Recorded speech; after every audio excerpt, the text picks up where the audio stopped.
2시간 전에 마감한 트레이더가 생생하게 전하는 글로벌 마켓 리뷰 델타원입니다.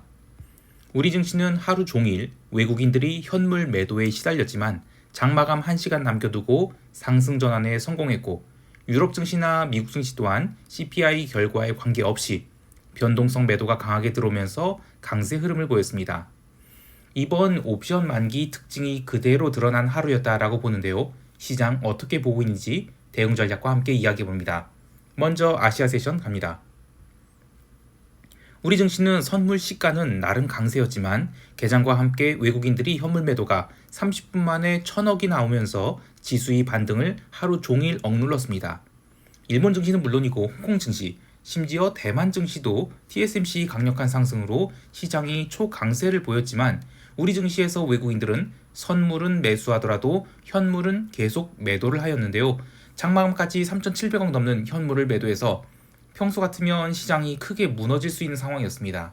하지만 지금은 옵션 만기주이고 일반적인 옵션 만기주와 다르게 글로벌 변동성이 계속 죽어나가고 있는 옵션 만기주인지라 외국인들이 현물 매도량에 비해 선물 매수도 꾸준하게 들어오면서 시장은 밀리지 않고 잘 버텨냈는데요.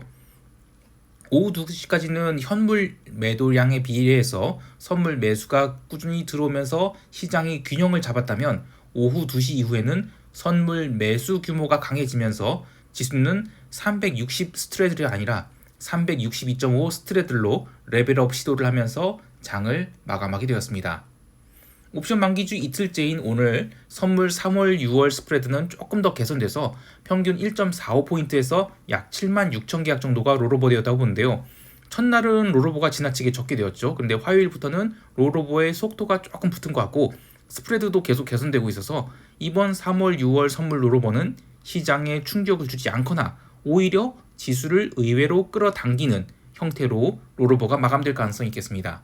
조금 더 구체적으로 이야기하면 3월물 선물 시장의 흐름 특징 하나였던 게 이 장기 저평가의 해소가 6월물에서도 나타날 가능성이 있고, 이것은 6월물이 근월물이 되는 다음 이번 주 금요일에 한 번 더 시장이 위로 오버슈팅을, 그래서 저평가 상태를 일단 벗어나는 그런 흐름이 나올 가능성을 보여줍니다.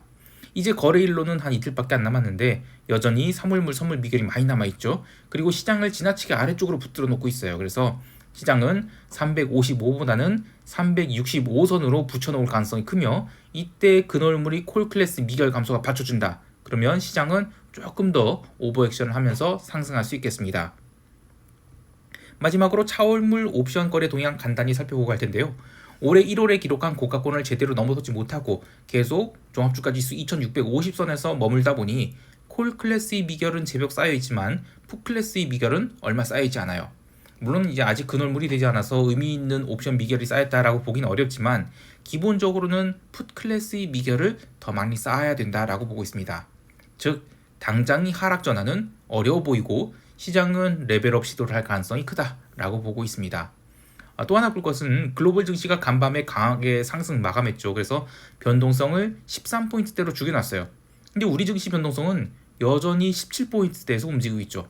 이것 또한 우리 증시가 레벨업 시도를 하면서 옵션 가격을 좀 더 다이어트 시켜야 될 필요성을 보여줍니다. 하방론자들한테는 아까운 이야기지만 풋옵션 매수로 뭔가 시세를 내려면 시간이 좀 더 걸릴 것으로 보입니다. 이제 유럽 세션 넘어갈게요. 유럽 증시는 오늘도 패시브 흐름을 보여주었습니다. 개장 전 아시아 세션에서 중화권 증시가 워낙 강하게 상승 마감하다 보니 유럽 증시 또한 갭 상승 출발했는데 바로 또 차익 실현 맞고 하루 종일 횡보를 했죠. 미국 CPI 발표 이후 잠깐이 등락을 보이고 나서 이후에는 미국 증시 흐름에 따라 그대로 연동되어 상승으로 마감했는데요. 유럽 증시 상승에 대해서 트레이더들은 혼란을 느끼고 있다라고 합니다. CPI 내용을 보면 주거비 상승 속도가 줄어든 것은 시장에 좀 긍정적으로 해석됐지만, 그래서 위험 자산들이 올랐다는 평가가 있지만, CPI가 처음 발표됐을 때를 보면 에너지 가격 상승이 또 강하게 나와서 아직 인플레이션 우려 있는 거 아니냐, 이래서 시장 반응은 처음에는 주가 하락, 비달러 약세, 채권 약세가 나왔어요.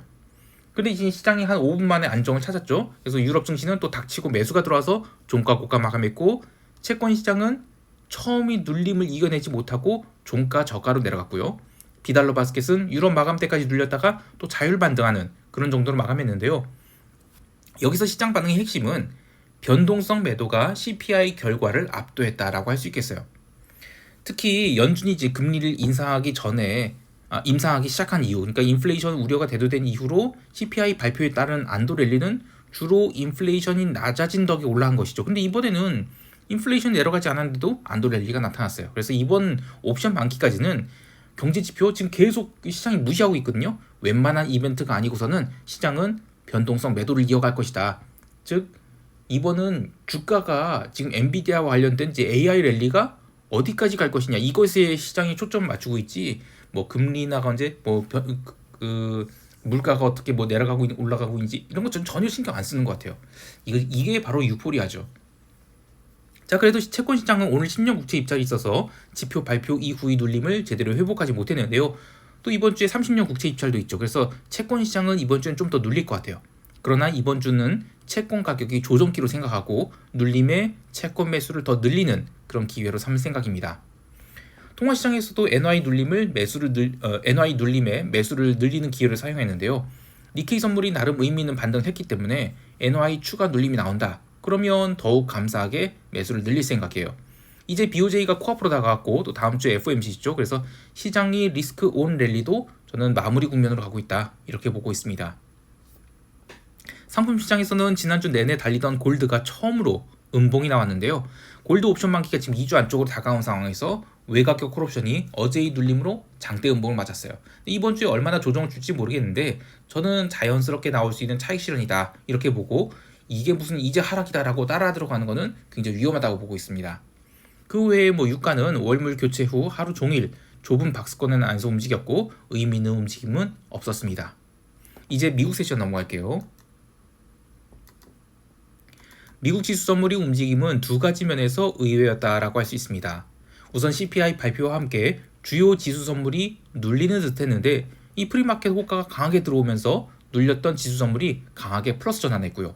여하튼 이 본장 개장 이후에는 얼마 상승하지도 않았는데 나스닥이나 러셀 모두 개장과 함께 강한 차익 실현 맞았죠. 그래서 15분 동안 빠르게 하락했는데요. 이 하락이 중요했던 것은 CPI 발표와 함께 지수 선물이 움직였던 구간을 하향 돌파하는 하락이 나온 것이었기 때문이에요. 나스닥이 초반에 꽤 많이 빠졌고 러셀도 거의 마이너스 1% 가깝게 빠졌어요. 실제로 그렇게 하락이 나오면 변동성이 올라야 되거든요. 그러니까 리스크 오프가 진정으로 나타났다면 변동성이 올라야 되는데 아니면 더 빠른 속도로 매도가 나오든지요. 근데 시장이 그러면 전혀 그렇지 않았어요. 자, CPI 발표 전에도 변동성 수준은 14포인트 초반이었거든요. 개장 초에 시장이 밀릴 때 그때도 변동성 못 올랐다고 했잖아요. 심지어 이젠 장 초반의 하락은 특별히 무슨 뭐 변동성을 그러니까 상승을 주도한 종목이 보이지 않는 상황에서 단순히 그냥 차익 실현성 매도가 나오면서 내려간 것이지 인덱스 바스켓을 쫙 까내리면서 그 하방 해치라는 그런 흐름은 아니었어요. 그러니까 결국 이 옵션 만기 전까지 하락은 없다라고 본 투자자들이 첫 15분의 조정에 오히려 콜옵션 매수를 키우면서 지수는 급등을 하기 시작했고요. 그래서 유럽 마감까지 사실상 스트레이트 상승하게 됩니다. 그래서 전일 시장은 정말로 그 유포리아의 정점을 보여주는 것 같아요. 그러니까 어떤 경제 지표 이런 거 다 무시하고 일단은 AI 랠리 끝에까지 한번 가보자. 뭐 그런 것 같습니다. 자, 그리고 또 이제 투자자들이 오늘 상승을 주도한 종목 엔비디아가 어쨌든 8% 올랐으니까 엔비디아 얘기를 많이 하실 것 같은데 저는 이제 어제 멤버십 간마등급 그 대상 텔레그램 채널에서 이런 얘기를 했어요. 이 엔비디아는 지난주 금요일에 콜옵션 스퀴즈 유도했던 콜옵션 평균 발행 단가 거기를 위협한 수준까지 올라갈 것이다. 그러니까 주가로 환산해보면 한 920달러까지는 빠른 반등 나올 것이다. 그러나 그 이상은 쉽지 않아 보인다. 왜냐면 그러면 또다시 콜매도 쳤던 것들 다 손절매를 쳐야 되는데 그 정도로 시장이 올라가 있나? 그거는 그 정도로 시장이 엔비디아가 상승할 것으로 보이지 않았거든요. 그래서 하여튼 해당 종목이 베타에 맞는 그런 상승이 나온 것이지 뭐 엔비디아가 뭐 특별히 좋아서 이벤트가 있어서 그런 것은 아니었다고 봐요. 저는 오히려 마이크로소프트가 2% 넘게 상승하면서 신고가 갱신을 시도하고 있는 게 이게 더 중요한 것 같아요. 왜냐면 마이크로소프트는 지금 시총 1위예요. 그리고 또 이번 옵션 만기에서도 신경 써서 볼 게 뭐냐면 이 S&P 500 인덱스 구성인데 지금 시총 비중 1위가 마이크로소프트죠. 2위가 애플, 3위가 엔비디아, 4위가 아마존. 그리고 뭐 나머지는 뭐 말할 것도 없는데 문제는 이제 2위와 3위 시총 비중 이게 9%랑 한 8% 정도 되거든요. 근데 이게 얼마든지 순위가 뒤집힐 수 있는 상황이에요. 근데 이번 3월 18일에 S&P 정기 변경이 있죠. 여기서 슈퍼마이크로는 편입되고 뭐 자이언벤코프 이런 거는 이제 그 편출이 된다고 하는데 이런 거는 시총 비중이 워낙 작으니까 이거는 개별 종목 이슈로 봐야 되고 시총 비중이 2등과 3등 이거를 인덱스 펀드 입장에서는 만약에 이번 SPX 인덱스 롤오버에 시총 비중이 뒤집힌다 그러면 차라리 이번 옵션 만기를 이용해서 2위 종목인 애플을 최대한 매도하는 게 좋아요. 왜냐면 평소에 애플 매도지잖아요. 그러면 애플이 워낙 시총이 세니까 이게 주가 지수를 내린단 말이에요. 아무리 또 딴 걸로 받친다 하더라. 근데 이번 옵션 만기 특징이 뭐냐면 변동성 매도거든요. 즉 웬만한 그 주식 매도에도 시장이 버틸 수 있는 체력이 있단 말이에요. 그래서 시총 2위인 애플을 최대한 때려버리고 그리고 그 자금으로 그 엔비디아를 사주면 시장에서 충격 없이 시총 비중 1등과 2등이 뒤집히는 것을 버틸 수 있다는 거예요. 자 어쨌든 뭐 애플 주가가 지금 계속 하락하고 온 거 가지고 에버코어 ISI 같은 몇몇 리서치들이 야 애플 가격 하락 과도하다. 그런데 애플 반등 지금 시원찮잖아요. 이건 왜냐면 이번 만기까지는 어쨌든 엔비디아가 상승한 만큼 애플에 대한 비중 축소 가능성이 더 높기 때문에 이번 만기까지는 투자자들이 애플을 담을 생각이 없다는 겁니다. 물론 이제 엔비디아 상승이 과다한 이야기 많죠. 그리고 다음 주 월요일 날 그 GPU 테크 컨퍼런스에서 뭐 엔비디아가 뭐 1000비디아 된다 뭐 이런 완전 유포리아죠. 그런데 시장이 어쨌든 그런 형태로 흘러가고 있다는 것은 당장은 저가 매수가 계속 받쳐줄 것이다. 이런 것 같아요. 변동성은 오늘 장대음봉 맞아서 13포인트대로 내려갔는데요. 4월물 변동성 선물도 15포인트 초반까지 내려갔죠. 여기서 하루 정도 변동성 매도가 더 나온다. 그러면 아예 변동성이 신저가를 찍을 것 같아요. 이러면 장중 진폭은 나오지 않고 시장도 뭐 올라가면 자근자근 내려가도 자근자근 혹은 뭐 갭으로 움직이면 살짝 오버슈팅 줬다가 흐르는 그러니까 방향성 예측이 굉장히 어려운 장이 될 것 같아요. 그러나 기본적으로는 변동성 매도가 이어지면서 이번 만기까지는 시장이 고가권에서 잘 붙어 있을 것이다. 이런 생각에는 변함이 없습니다. 이제 시장 총평하면서 대응 전략 이야기할게요. 우리 증시는 야간 선물이 363.70포인트까지 올라서 연초에 기록했던 역사적 고점을 위협하는 수준까지 올라왔는데 여전히 콜 클래스의 미결이 가득하고요. 글로벌 증시가 신고가 갱신을 하고 있는 것을 감안하면 초반에 콜옵션 360 그리고 362에 얼마나 환매가 들어오는지를 좀 봐야 될 것 같아요. 이번물 풋클래스는 지금 극외 가격을 제외하고는 등 가격 중심으로는 상대적으로 미결이 많이 부족하거든요. 결국 콜옵션이 환매 여부가 시장이 추가 상승을 결정지을 것 같은데 만기 코앞까지 다가와서 지금 지수를 당겨놨기 때문에 시장은 초반에는 오버액션성 상승할 수 있을 것 같아요. 그러나 이제는 만기가 얼마 안 남아서 롤링업 해치가 안 나올 겁니다. 즉 손절 아니면 그냥 풋매도를 열심히 쳐서 이 가두를 치거나 그렇게 갈 것 같은데 그래서 이제는 핵심은 그거예요. 콜옵션 360과 360에 대한 미결이 얼마나 감소한지 그리고 풋클래스에서 풋 360 그리고 362가 미결 증가가 빠르게 나타난다. 그러면 우리 증시는 종합주가지수 2700 가는 겁니다. 참고로 이 저 PBR 주식 바스켓 그리고 중기 콜옵션 매도 이게 섞인 포지션은 시장이 연중 신고가 갱신한다. 그러면 일단은 콜옵션 매도는 더 이상 하지 않고 롤링업 준비를 해야 되는데 이 차월물은 지금 옵션 가격이 굉장히 비싸거든요. 그래서 이번 만기주에는 롤링업 하지 않고 차월물 들어가서 롤링업 해도 늦지 않을 것 같습니다.